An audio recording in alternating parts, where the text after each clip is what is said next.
श्रीमद् भगवद गीता 9वें अध्याय के महात्म्य। भगवान शिव कहते हैं, पार्वती, अब मैं आदरपूर्वक 9वें अध्याय के महात्म्य का वर्णन करूंगा, तुम स्थिर होकर सुनो। नर्मदा के तट पर माहिष्मती नाम की एक नगरी है। वहां माधव नाम के एक ब्राह्मण रहते थे, जो वेदांगों के तत्वज्ञ और समय समय पर आने वाले अतिथियों के प्रेमी थे। उन्होंने विद्या के द्वारा बहुत धन कमाकर एक महान यज्ञ का अनुष्ठान आरंभ किया।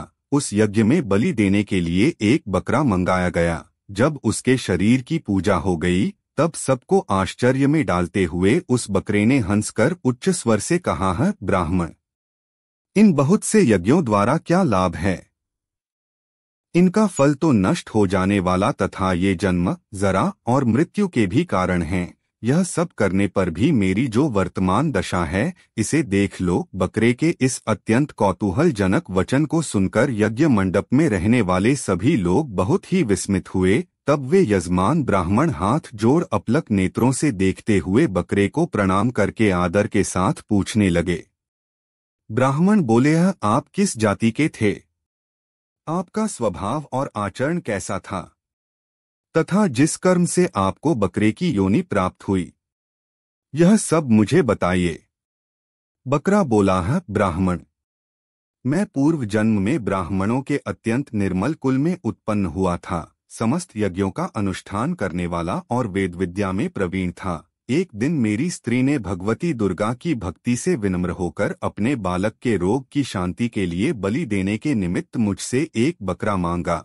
तत्पश्चात जब चंडिका के मंदिर में वह बकरा मारा जाने लगा, उस समय उसकी माता ने मुझे शाप दिया है, ओ ब्राह्मणों में नीच पापी, तू मेरे बच्चे का वध करना चाहता है, इसलिए तू भी बकरे की योनि में जन्म लेगा।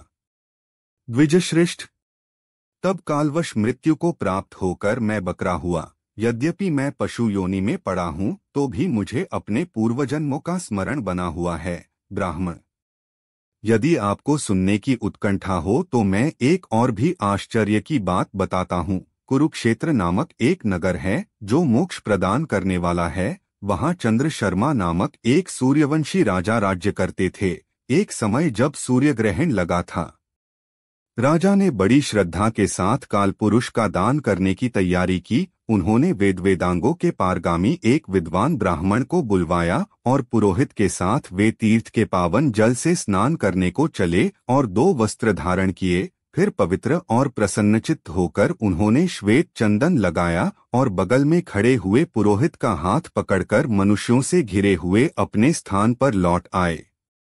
आने पर राजा ने यथोचित विधि से भक्तिपूर्वक ब्राह्मण को कालपुरुष का दान किया।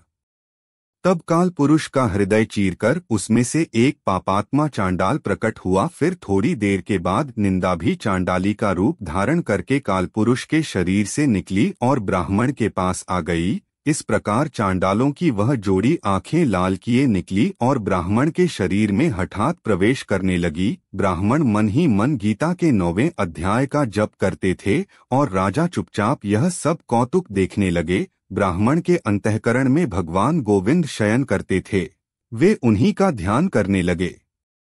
ब्राह्मण ने जब गीता के 9वें अध्याय का जप करते हुए अपने भगवान का ध्यान किया, उस समय गीता के अक्षरों से प्रकट हुए विष्णुदूतों द्वारा पीड़ित होकर वे दोनों चांडाल भाग चले। उनका उद्योग निष्फल हो गया।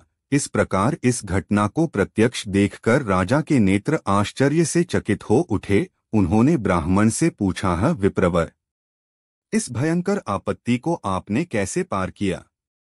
आप किस मंत्र का जप तथा किस देवता का स्मरण कर रहे थे? वह पुरुष तथा स्त्री कौन थी? वे दोनों कैसे उपस्थित हुए? फिर वे शांत कैसे हो गए? यह सब मुझे बताइए। ब्राह्मण ने कहा है, राजन, चांडाल का रूप धारण करके भयंकर पाप ही प्रकट हुआ था तथा वह स्त्री निंदा की साक्षात मूर्ति थी। मैं इन दोनों को ऐसा ही समझता हूँ। उस समय मैं गीता के 9वें अध्याय के मंत्रों की माला जपता था। उसी का महात्म्य है कि सारा संकट दूर हो गया। महीपते, मैं नित्य ही गीता के 9वें अध्याय का जप करता हूँ। उसी के प्रभाव से ग्रहजनित आपत्तियों के पार हो सका हूँ। यह सुनकर राजा ने उसी ब्राह्मण से गीता के 9वें अध्याय का अभ्यास किया। फिर वे दोनों ही परम शांति मोक्ष को प्राप्त हो गए। यह कथा सुनकर ब्राह्मण ने बकरे को बंधन से मुक्त कर दिया और गीता के 9वें अध्याय के अभ्यास से परम गति को प्राप्त किया। हरि तत्सत। जय योगेश्वर। दोस्तों, आपका हमारा वीडियो अच्छा लगा हो तो लाइक करें, शेयर करें और कमेंट करें। जय योगेश्वर लिखे। धन्यवाद।